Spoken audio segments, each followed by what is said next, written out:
to the situation in Iran now. Violent protests breaking out after hardline President Mahmoud Ahmadinejad is declared the winner in yesterday's election. His main opponent had expressed a willingness to negotiate with the West about Iran's nuclear program.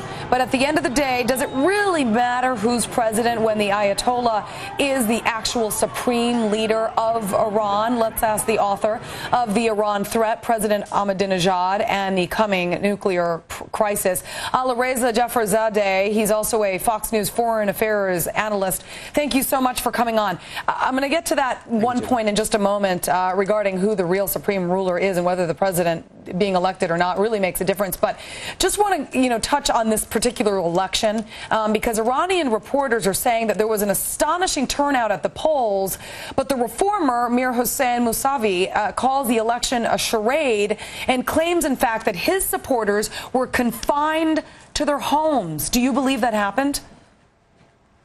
Well, first of all, I would never believe the numbers put out by the Iranian regime. This is not related to this election. This is the same for all the previous presidential elections. Tehran has the habit of inflaming the numbers by 4 or 5 times, and this is the same situation this year.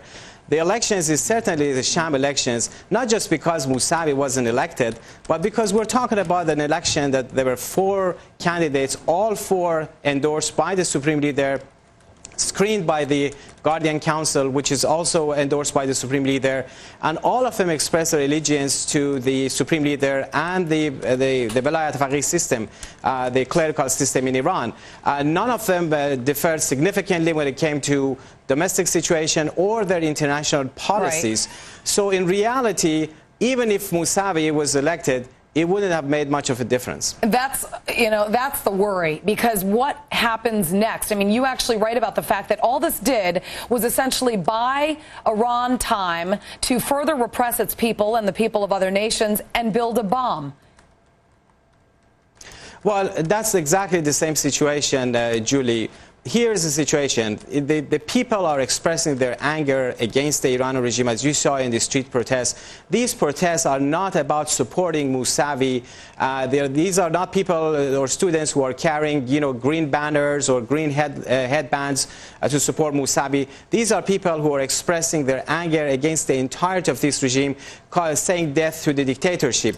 So I think the West should have realized this, that we're not talking about, moderate faction versus radicals. This regime in its entirety represents, a desire to develop nuclear weapons program. I think the American administration should not have waited for 6 months until the election. The Obama administration should have formulated this policy back in January when they came to office.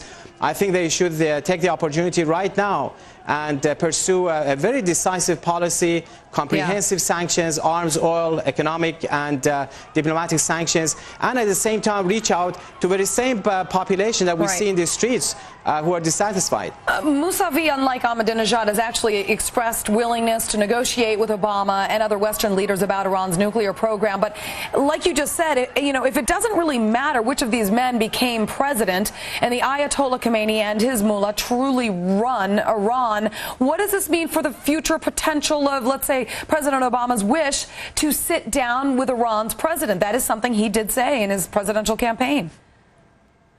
Well, to tell you honestly, Julie, the previous administration, the Bush administration, was negotiating with Iran. There were 27 different cases of negotiations, including 3 rounds of negotiations in Iraq over the security of Iraq. There were negotiations over the issue of the nuclear weapons program of Tehran, and yet no results came out of it.